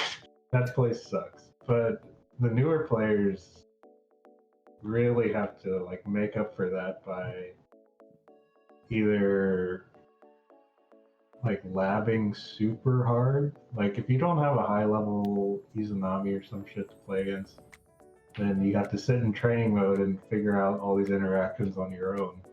Or you wait till you go to a major and get bodied and play like 3 hours of friendlies or casuals, and that's how you're gonna learn, right? Yeah. Yeah, when it comes down to it, you have to do whatever it takes, really. Yeah. That's the only thing. There's not really any other way to say it. There's no way to sugarcoat it, because when you are either limited, like you may not have locals, or maybe you do have locals but it's small, or you just have net play and whatnot, or you just watch videos, you have to basically do whatever it takes. Because I definitely felt that growing up playing BlazBlue, because obviously, unlike ones like Tekken and Street Fighter, where it's impossible to be in a place that doesn't have those games being played, my BlazBlue local was always quite small. My local was also like 2 to 3 hours away, and BlazBlue has died in England more times than I can count, where I was constantly looking towards America and Japan for footage on any matchup that I didn't know. For England back then, I think the only experience that we could get without fail was like Nu, Jin, Ragnar, Valkenhayn, Tsubaki, and Teiga. All other characters, like back in the day, finding a Makoto was there a bit. Finding characters like Platinum, Carl, and the rest of the cast was almost impossible. Mm-hmm. So there was always someone that would just appear and do some damage. But when you have that drive to improve, you would do whatever it takes. Because I remember labbing out, learning and watching pure videos of like Carl, because that was one character that we didn't get to see. And when I went to my first or I think second American tournament, I traveled down and I spoke to Psychotic and I saw him sitting on the cab and no one wanted to fight him because I think they were either afraid or they didn't know if he was waiting for someone. And I just went up to him and said, you're Psychotic, right? Sorry to disturb you. Can I have some matches, please? Because I've never played this matchup before. I've just watched videos. And that was actually a funny time. That's when I first met him because he's a nice acquaintance now. I actually won a lot of matches against him, and he to a point where it looked really bad on my part. It was like, "Are you sure you've never played this matchup before?" And I was like, "Yes, I'm 100% positive, but I have pure notes. I have so many notes." And I did well, and I told him to like explain to me if I was doing anything wrong, because sometimes you can't have like the hours of casual matches with people at tournaments. They want to fight godlike players, and then you're a new guy saying, "Can I fight you, please?" And they're like, "Well, cool, but I gotta go fight this hide out." So I only took like maybe 20 to 30 minutes of his time, and that was huge because when Carl came over to our country after that, they didn't get nowhere. Damn. But you literally have to do anything, and I know it's hard for some people because I know people that they're shy. They don't like to speak to people because they don't want to come off as awkward. But I tend to be very formal with people. If I've met you for the first time, I'll be like, fine, I've never met you before, but please, may I have some gin experience? I don't want to disturb you. And then I'll ask you, like, in the matches that we had, for the few matches, like, was there anything that was weird with my gameplay? Was there anything you think I can improve on? Anything that I should stop doing? I would try to cram as much as I can into like half an hour with someone and learn from there. And that's just something I had to do because we were so limited back then that it was hard. That's why moving to America was such a big thing for me, because I was like, oh my god, I'm moving to a place where Blaze Blue could be played every day and I can fight any matchup in the world. And I was like, yay. That's why I went crazy when I met you guys and everyone in America. I was like, there's PC players, there's PSN players, there's a guy around the corner from my house. It's great. Like, I can just play. And I'm very what's that word? I'm grateful that I met you guys and a lot of the people in America because, like I said, I love this game. So meeting people that are interested in the game as well and learning so much from you guys was, godsend. I thank God every day that I met all of you guys in America and the people I met in EU, Japan, and England as well. But the more people I meet, the better it is for the community and myself. So it's good. Yeah. I do think that asking for games is something that people need to just do more of. Have the courage. Especially I'm bad with that. I'm really bad with that. It's hard for people. Yeah, it's definitely tough, but I feel like it's a necessity at some point. Like, our game is not like Street Fighter or Strive where we can hop into a lobby and there's like 50 people to play or something like that. Like, you gotta go out of your way to ask for stuff. Especially, in fact, like last week, I think it was pregame, who was talking about like something like he doesn't have anybody near him, and he's in East Canada, like Toronto, I think. And I just was thinking, like, there are people near you. You just gotta ask, right? Yeah. There's Adroth, DGF is fairly close. He's close enough to play New York. Yeah. So it's just like, I hope people don't end up leaving the game because they don't have anybody to play if they've never tried asking people near them. Yeah, I mean, I definitely need to start doing that too. Yeah. And, there is like this whole thing about top player X or whatever that is kind of scary to talk to them or whatever, but nah. A lot of them, like, I haven't really had nobody turns you away. Very nice. As far as I can tell, I've played like Beautiful Dude at a tournament or something, and I just sat down next to him and was like, "Can I play with you?" And he's like, "Sure." And we played for a while. Top players are, for the most part, like if they have something to do, they won't be sitting at a setup. You just gotta go up and ask if they're sitting at a setup. And the worst they could say is no, right? Yeah. And the FGC has been one of the most inclusive communities that I've been a part of. It's every time I've went to a local, I've only had a good time. Right? I've never had beef with anybody. It's a fun experience, right? Because they just want to have fun with the game. They want to improve, they want to get better, but they also want to have fun. And if you ask them a question about, oh hey, how do I beat this? They'll tell you if they know. Right. Sometimes they won't even know what the hell they're doing, but most of the time they'll let you know, like, oh yeah, you just do this or this, or like, oh it's -7 on blocks, so it's your turn if you see this, right? Like, it's cool. It's super cool. I know ever since I moved here, I mean, Xanadu, which is the locals for Maryland, has been closed for a while. I think it opened up recently, so I've been planning on going there whenever I can, but I don't know if CF is going to be there, so my plan is I'm gonna ask Noctis, because he's also Maryland. Yeah, he's also Maryland. Oh, wait, you're near Xanadu? Yeah, I'm near Xanadu. Oh yeah, they got BB. Yeah, you're near what's his name? That car player and Noctis, and then the Cargo player, and you got loads of BB. Yeah, I'm like, you know what? I think it's about time for Mr. Chafinal to make his debut to Xanadu. Yes, that's a lovely debut. There's a lot of lovely people there. Yes. I don't know how much time you're willing to commit, but you should try going to the New York events that they have, like TSB and stuff like that. That's true. New York is a lot of events / really strong players in New York. In fact, I think there was a tournament like yesterday. Yeah, they invade. They haven't been doing BB for a while, but they definitely, when they want to, they sometimes just make a huge TSB which has the usual Guilty Gear Blaze Blue under night all the time. So yeah, they definitely do that. So but definitely when it comes to the community, I think that's where the FGC definitely teaches people in a sense, or interact with other people, because I know a lot of people can be shy and they don't want to disturb people, because I'm definitely the same way.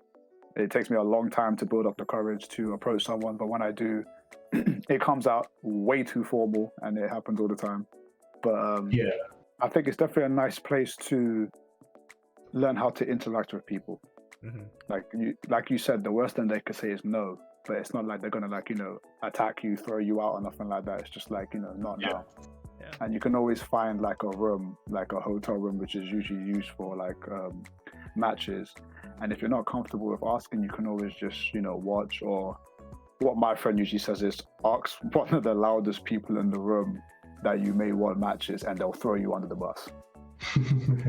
That's the best way to do it. It's not very good because you may be shy, but it definitely does help. It's like, hey, yo, we got a player here, he wants to fight. And everyone just looks at you. It's like, hey, yo, who you play? Hey, yo, beat him up. It's like, oh, let's run them hands, man. It's like, you want a money match or do you want to play normal match? It's like, can I just play normal, please? It's like, okay, cool. Hey, you over there, random top player, come be the guy. It's like, oh, snap, wait, you're number one. It's like, yeah, let's fight. It's like, okay.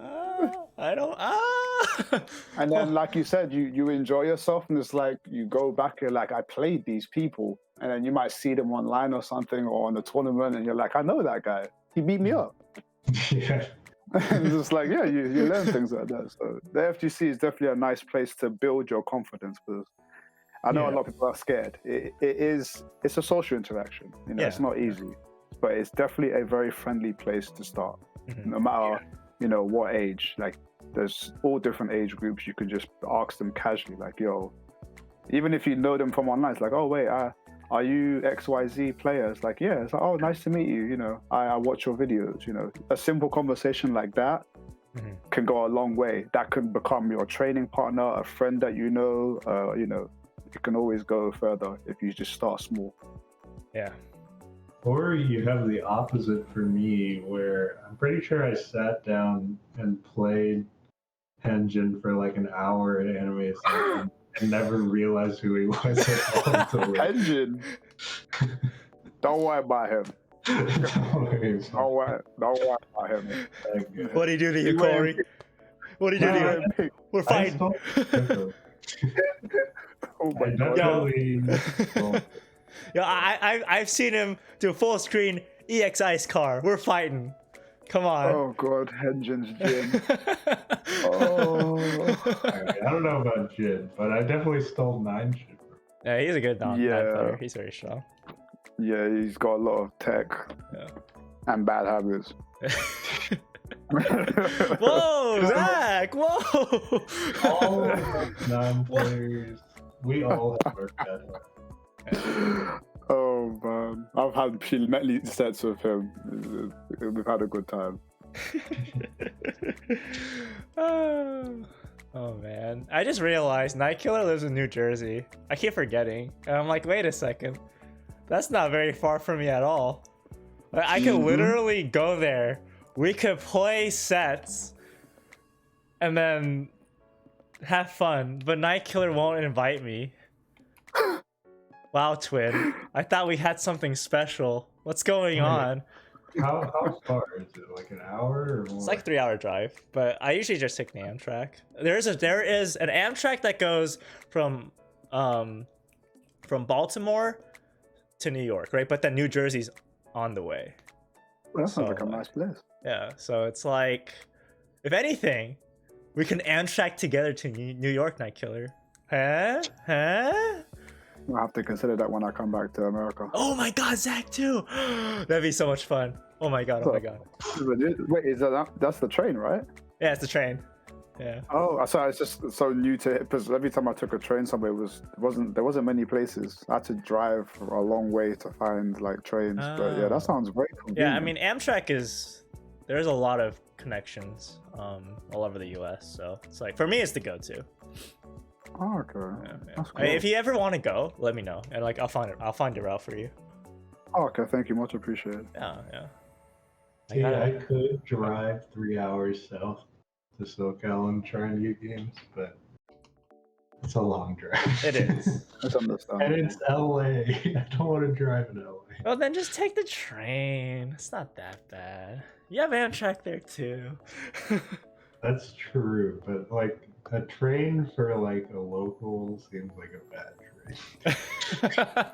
It depends, but it just depends because you already heard me say my local was 2 to 3 hours away. I mean, it's fun. At that point, we can't. I guess realistically, I can't call it a local because local is like, you can walk down the street. But my local being like 6 trains away, and don't worry, in England 6 trains isn't that bad.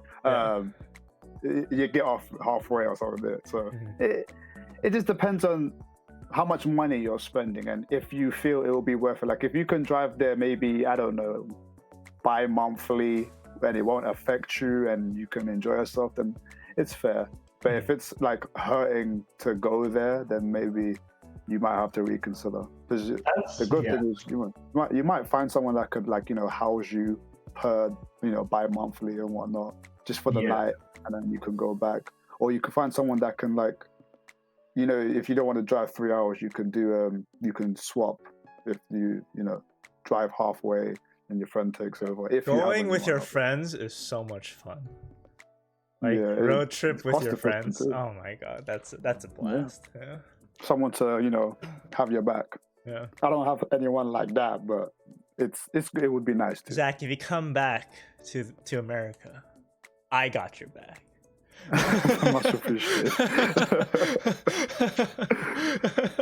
Oh man, I'm definitely looking forward to coming back when the world gets healed up and whatnot. I'm definitely looking to come back. I have unfinished business in America. Oh man, that sounds kind of menacing. I got some people that I need to beat up. So some unfinished business. Some it's sets definitely a two-way street. Some sets that I haven't closed out yet. There's a lot of stuff that needs to be finished. I did come to America at a bad time. A lot of people want to beat me up. It's like, wait, he's back in England? Damn, he got away. Yeah. So, no, I'll be back round 2. Dang. Yeah. I mean, one of my most fun experiences were going to like majors and stuff with my friends. Those are super fun. Anime Ascension was hilarious. Oh my god. So many memes sprouted out of that. Zach, you know what pho is? Pho? Pho, yeah. Have you ever had pho on a sink? What's that? So pho on a sink, right? Like just imagine a sink, right? So when we were at Anime Ascension, we didn't have tables, so we had to use the sink to eat our pho. Yeah, it was In the restaurant. Wait, what food is this? pho, Vietnamese noodles, like noodle soup. Okay. Yeah. Wait, when you say the sink, No, we didn't pour it in the sink. We ate it like on the sink top. oh yeah, that's normal. Don't worry about that. Oh, pho. Oh, PHO. PHO, pho. Oh yeah, okay. Sorry, I Pho. thought you said the other. Okay, yeah, I understand. Yeah. Sorry, I eat those. Sorry. Yeah. Well, yeah, I don't know. It's just we didn't think about it, right? We should have had something like hamburgers or something that we can eat really easily. But no, it had to be pho. So here we are. It was you dumb. You were like, I really want pho. No, I didn't say that. You definitely did, because where we lived at the time, where I still live, there's no pho around here. There's no Asian food around. Hold on a second. We had it at the restaurant. Aerith had it on the sink. Yes, we had it at a table like civilized human beings, and Aerith was eating off the toilet top. There's nothing wrong with it. Man, that was so much fun. God, Zach, I mean, whatever it takes, isn't it? Yeah, whenever you come, right? Make sure you come with us to the pho restaurant. Don't wait at the room. We can't promise you anything. You might be eating in the shower. I can't promise. Those are the best times with friends where it's like I don't have certain things, so pick a location in the house and do something. Go for it. Like when our friend has no furniture, but he somehow manages to have a beautiful area for his consoles and television and PC, but no chairs. It's like, okay. Oh my god. So we sit on the floor and everything else is already built up, cabinets and everything for your games, but you didn't build no chairs, no table. You ain't got no knife and fork, so we're using plastic ones that we found at the dollar store. Like, okay, we're living the life. God, those bring back good memories. I know when I was in high school and I would hang out with my friends, we were at the garage and the only thing we had was a video game system, a sofa, and like this ginormous table for tabletop games. That was our life. Most of us had to bring our own sleeping bags because we had to fight to sleep on the sofa. You just all sleep on the same sofa. It's fine. It's kind of hard when there's like 8 of us there, right? Okay. I felt that. You know how me and the others slept at the twins downstairs. Yes, and you guys all slept on the same bed. How many of you were? 6 guys, 1. Hey, whatever it takes. That's how friends go. Yeah, I might take the bathtub at that rate. I don't know why we did that, because there totally was a sofa in the living room. You guys were ridiculous. Then again, we weren't any better. IRL tournaments, I will be excited when they come back. I don't know what the next one is that I decided to go to. I actually CEO at the end of the year, but they don't have DCO. DGF invited me to go to CEO Taku, so or something like that. Yeah, that'd be cool. Yeah. So I might go to it, or I have to see. I have to see how my schedule works. You can go 1 and 2, and then go hang out by the pool. Last. I'll have you know, I went 3-2 in Anime Ascension, and I don't even. Oh no, did I go? Offline tournament. Whenever you see a BBCF bracket Yeah. in an offline major and look at the pools, it's so brutal. Yeah. Like there are so many pools where I'm like, well, this guy can make it out, and this player, and this player, and this player, and this player I all know are really good, and this guy's also very good. So it's just like, it is legitimately like an achievement if you get out of pool. Yeah. For BBCF at least, it's tough. Yeah. Yeah. It's not like that with other games. Well, some other games. That's the good thing about the community. We've come so far that it does sound bad to a degree, but you can sometimes just look at a bracket and be like, okay, I know who's going through. Yeah. Yeah. Oh, if they don't go through winners, they're definitely going through losers. So it's like, yeah, we see you. Yeah. CEO Taku was crazy last year. Well, not last year. Whatever the last one was, 2019. I think. But that was the one that I went to, which was a lot of fun. And also, we were talking about hidden bosses earlier. That was the one that Fist beat every single player in his path to make it in the top 8. Damn.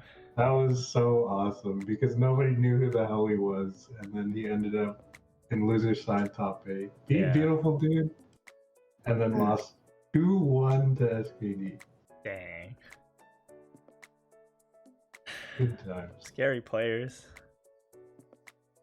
Yeah, that's a really funny example of a lot of people call him a net player, and maybe he is. Maybe that's fine. But it worked. It worked offline. Every time I see Fizz play, a couple seconds into the round, he's already out of nails. I'm like, whoa, wait. They weren't ready for it. They weren't ready for this 9-nail dunk. Yup, he got in, but at what cost? And they're like, oh, great, he ran out of nails. We can win now. It's like, wait. Yeah. He's perfected his own style of bang. Yeah. I don't need nails to run these hands. Yeah. I just need him to win the neutral. Yeah. Immediately. There's no way to escape 9 nails. no one can avoid that. The whole screen is taken over. It's so hard to get around. It's hard.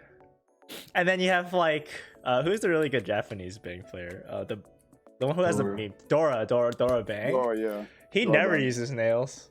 Yep. Way different. Yeah. That's the best thing about fighting games, which is something that always interested me, is that you can see one character being played so many different ways. It's endless. It's great. Even someone as simple as Ryu or Ragnar, it's like, trust me, there's many players that are so different. You can never tell me you're prepared. You got the hyper aggro Ragnar, you got the super footsie based Ragnars, right? Yeah, it's crazy, and I love it. Yeah. I really do love fighting games, man. Yeah. But we hit about an hour and a half into the Funcast. Why don't we go into Q&A real quick, if anyone in chat has any questions, and then we'll call it from there. Sounds good. Man, I want to play more BlazBlue now. God, playing BlazBlue yesterday, it awakened something in me. It's like, whoa, I've been missing out. Oh my god. I wonder if Xanadu net play with advance. The guys at Xanadu usually have an online, just like a casuals room or set where they just play each other. You should check. Yeah, I should join their Discord. I'll ask Noctis for the Discord. Yeah, because Noctis is friends with the guys that stream it as well. So if you tell him, that you want to play some BB with, your local players, he'll definitely get you in. Because Noctis is cool like that. Yeah.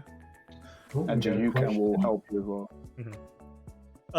So Taps asked, do you guys think Strive will get better with DLC characters?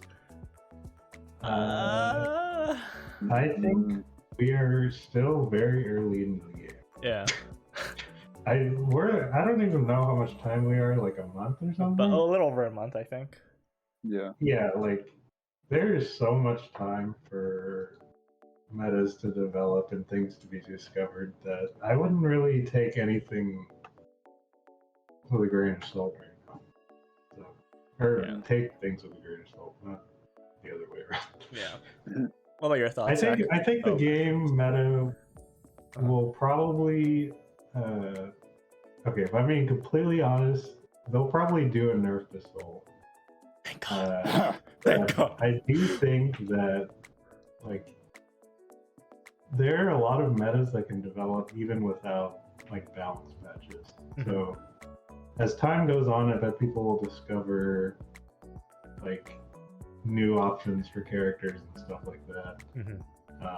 And DLC characters will probably introduce probably admittedly broken characters into the game because that's usually how the way DLC works. But you know, people will learn how to play around it and everything like that. So I do think that the game will evolve past its current point.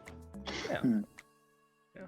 I think with if I were to be specific with just the DLC characters, I don't think adding more characters to the game will make the game better, but I think it will give people more play styles to test out.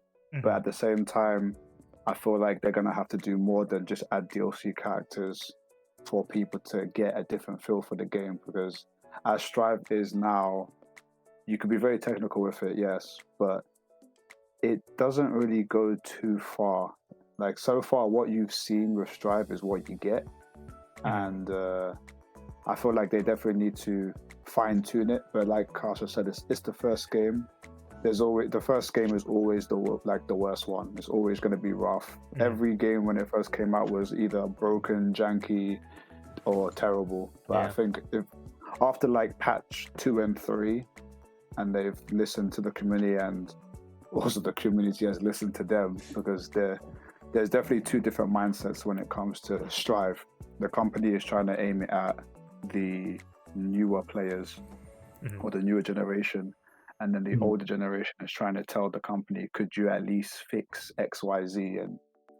But they're not really allowing it to happen, because they're saying, as much as we appreciate your input, we're trying to make a new generation type of game. So they need to find a fine line or a middle ground when it comes to these new patches. So hopefully they will be able to find that type of middle ground eventually. But for now, DLC characters alone won't change anything. It's definitely the patches that will come along with the DLC characters, if there are any. That's what's going to really make or break the game. Yeah. Can I get Kai buffs, please? Please? Daisuke. I mean, if they give me Greed Server, I ain't going to complain. Daisuke, give me back Greed Server, please, for the love of God. I would not mind. Why did you give me this wacky overhead looking mid move that's not even plus unless I have shock state on them? That doesn't make sense. Yeah, shock state's kind of wild. I'm not gonna.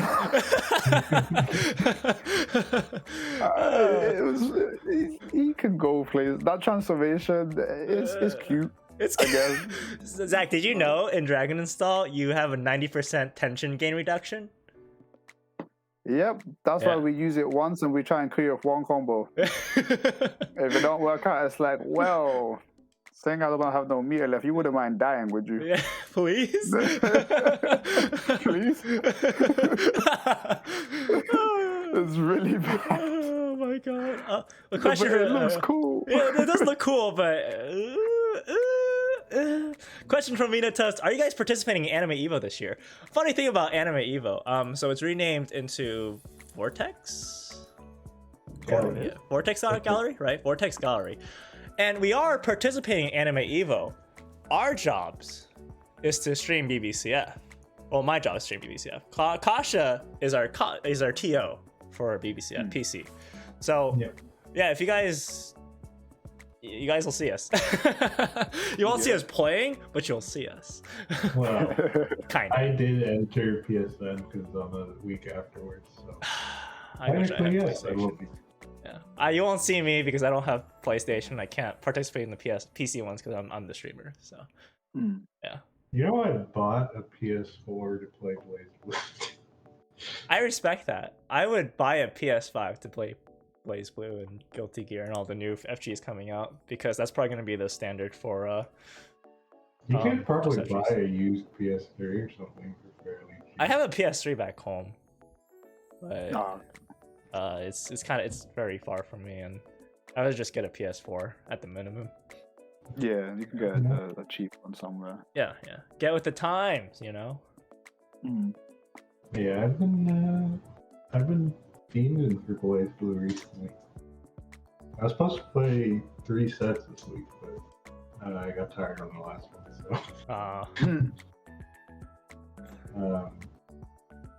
yeah, I found a new motivation for the game. So. That's good. I definitely want to get back into it as well. So for me, it's gonna be going to Xanadu and all that, and starting from there.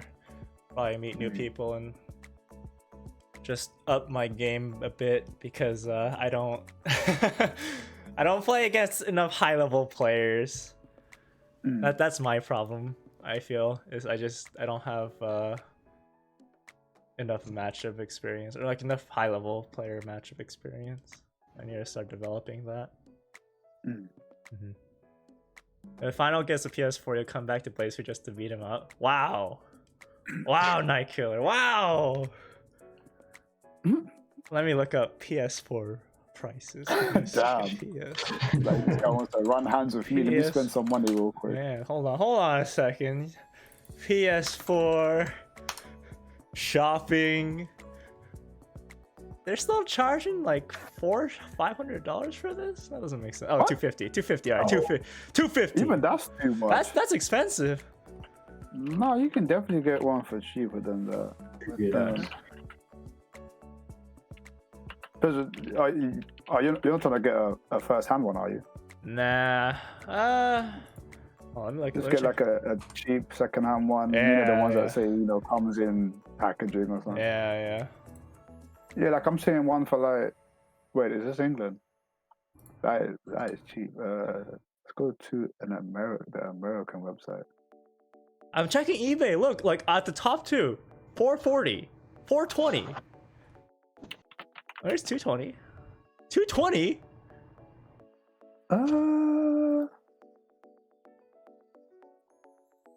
Over here, I can find one for about £60, which is like under $100.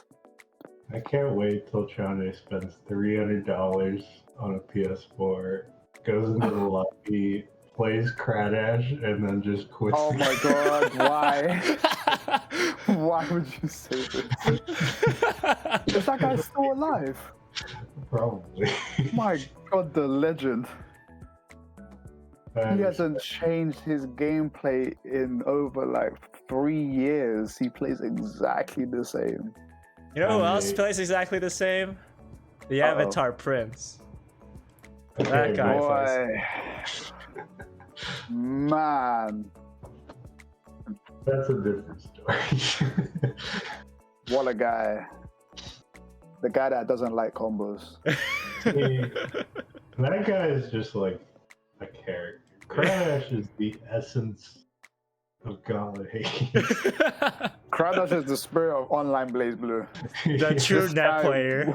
He will Bloodsight or Gauntlet Hades at round start. He will Hellsfang from full screen. Oh my god. No fear whatsoever. He's the Gauntlet Hades rapid cancel, Gauntlet Hades rapid cancel guy. That's what he'll do. Wait, but that's my tech. He's been doing it for 3 years. Damn it, maybe it wasn't my tech.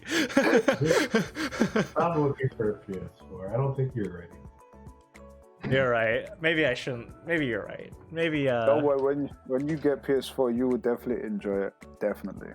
You found for 21, not 29? Send that to me, Marissa. Oh yeah, definitely.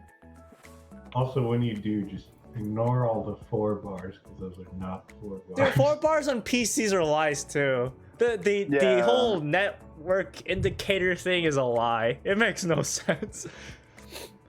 I have better connection with 1 bars than I had with like 3-4 bars. It's weird. Makes no sense. It's weird like that. No, we're fine. Like PlayStation. Yeah. You'll like PlayStation 4, PSN. Yeah, I gotta get used to. I mean, I want to play on PlayStation anyways, just so I can get used to the buffering and all that. Because playing in PC and PS4 is really switching between the two is really uncomfortable for me. Yes, I can imagine. Yeah. PS4 mount for $29. Lord. You didn't check the description. Marissa, please. Playing PC hurts your soul? Yeah, well, playing PlayStation hurts my soul. Take that. Why don't we compromise? We'll play on the Nesca machines. How much lag do they have these days? You know what? Actually, on the Nesca machines, I don't really feel any delay. Wait, feels like... Are you on Nesca 1 or 2? Oh, that's true. Nesca 1. Nesca 2 has more delay. Okay, you're blessed. Because Nesca 2, that's horrible. Yeah, ooh. So there are 4 Nesca cabinets in my round 1, and then 4 Nesca 1 cabinets. So 4 Nesca, So like I always play on Nesca 1 cabinets. Nesca 2, why do they add in the built-in delay? That makes no sense. No one knows why they did it. I just remember when they sent all the USA players over there, like, we're gonna have Arc River. It's why can I feel like 10 to 15 frames of lag? And then the Japanese players are like, oh, this is normal. Seeing them do actual tech in like 10 frames, are like, no wonder you guys like fighting Americans online. Yeah, they're used to it. Hazama player. The top Hazama player was with Chick Zama on her stream, and he was running hands with everyone. And I'm like, I can't play in this. How do you do this? You're crazy. And he was doing all the tech, the IB, and I'm like, wait, how? Oh my God. What is going on? Oh my God. Oh my God. They're built different. That's the thing. They can play on 10 to 15 frames of delay, and then they can play on no delay. It's like, wait. Yeah, they just adapt. How do you adapt like that? Like, that's crazy. I can't do it. I'm a coward. I can't play on anything higher than 7 frames. I can't play anything higher than like 5 or 4. That's too much. Yeah, like I don't know how they're doing 10. From the time you press up and you can look at your friend and say, "You see how I haven't moved yet?" Like, what the flip? And they're playing on that just fine. I'm sitting there. I'm like, oh, okay, all right. Embodiment of build different. Hey, no wonder you guys can react to everything. Oh my God. I know, right? So we can play in 10 frames, but 0 frames, we can block anything. Yeah. Instant overheads? What's that? That's not instant. What?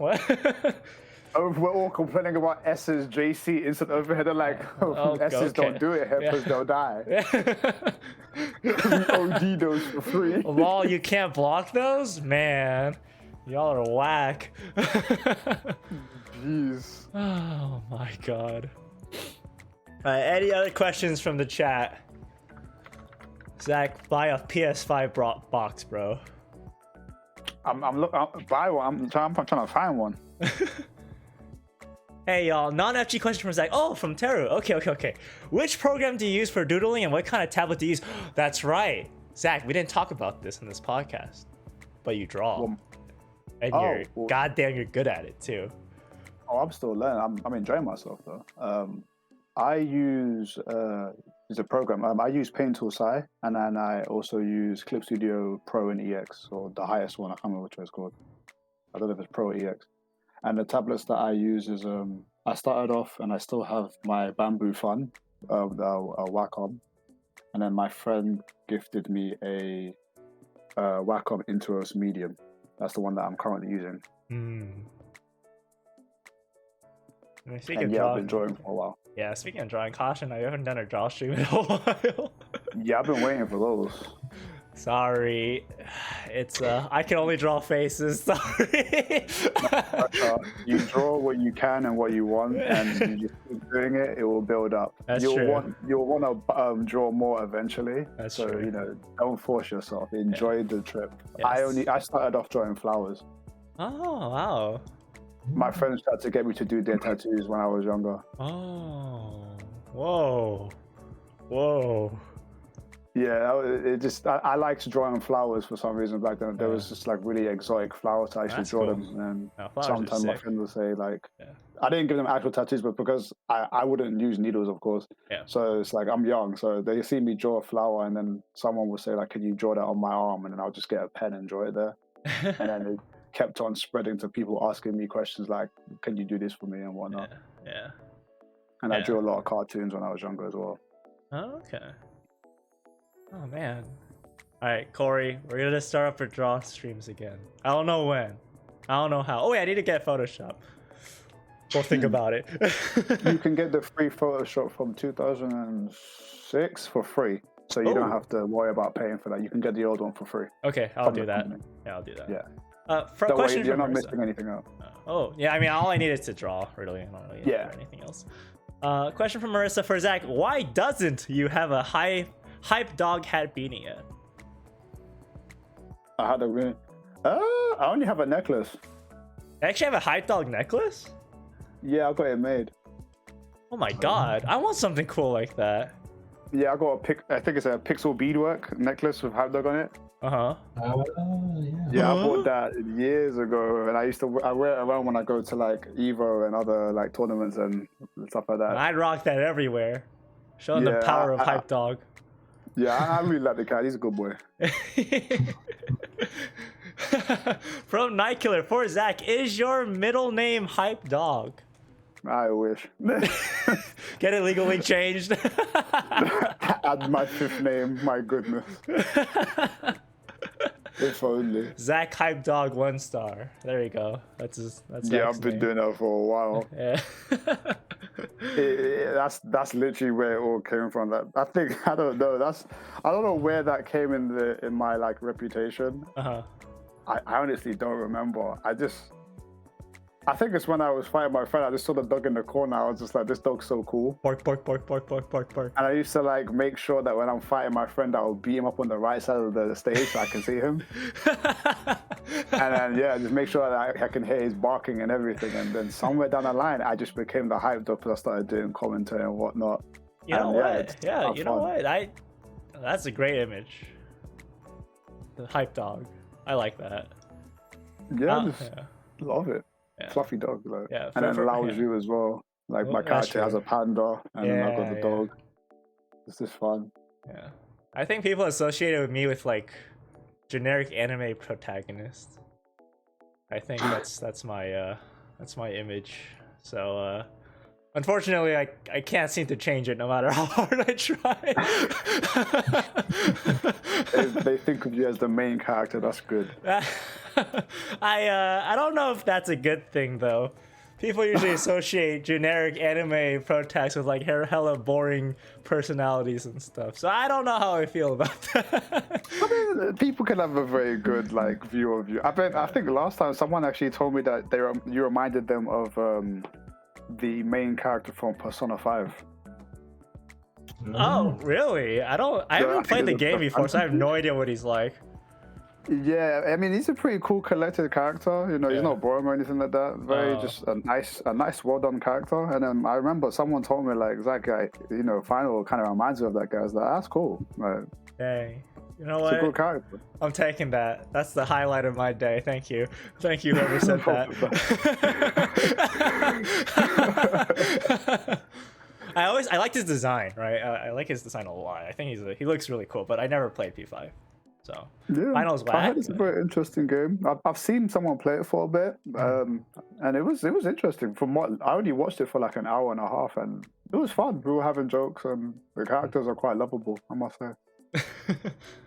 CH Persona 5, Zach, incarnation of violence. My god. I miss playing Persona, but I know that game is too busted though. Question from Kasha to me. Who tell the best girl in Genshin? Why? Wow. Excuse me? You mean Jean, right? Jean is pretty damn top tier, I'm not gonna lie. Hold on, have you not seen the new Inazuma characters? Oh yeah, I've seen them. We all watched the trailer. Yeah. Looking great. Yeah. You mean I know that Night Killer and Final, we're all going to get Bao, right? I'm okay, fine, but I also want to get the Hydro character too. She looks really cool. Oh yeah, definitely. You mean I'm Kaching, looking right? forward to it. Oh, Jean. What? Guys, Jean, come on. Come on. Jean looks too clean, I'm sorry. It's like a... Oh, come... She looks like Saber, and she also looks like Violet Evergarden, right? Like, what's not to like beautiful. about? Yeah. She's a very good-looking character. Like Saber. I don't like Saber's like backstory, which is gender bent King Arthur, but I like her as a character. Right, if that makes sense. Even after Fate Zero. I'm just kidding. I think she was fine at Fate Zero. Yeah. Yeah, see, Night Killer's good. Salter is better? Oh, Saber Alter? Yeah. No. You know the best Saber? The best Saber is Saber Prototype. Don't I add. thought you like the lion one. Oh no, I'm sorry. The Lion Saber. That's the best Saber. I don't remember what that name was, but Saber Lion. That's the best one. It's the one where Saber, it's like a chibi Saber dressed in the lion outfit. It's the one Carnival Phantom. That's the best Saber. Oh my goodness. Am I wrong? Hello? Chat? Team? Hello? Team? But okay, we're gonna have to call it here. We hit the 2-hour mark. Thank you everyone for watching. Thank you, Zach, for participating, for being our guest in the Funcast. It was really nice having you. Much appreciated. Thanks for having me, guys. It was a pleasure. Yeah. So we hope you guys have a good night, and we'll see you next time. Bye bye. See you.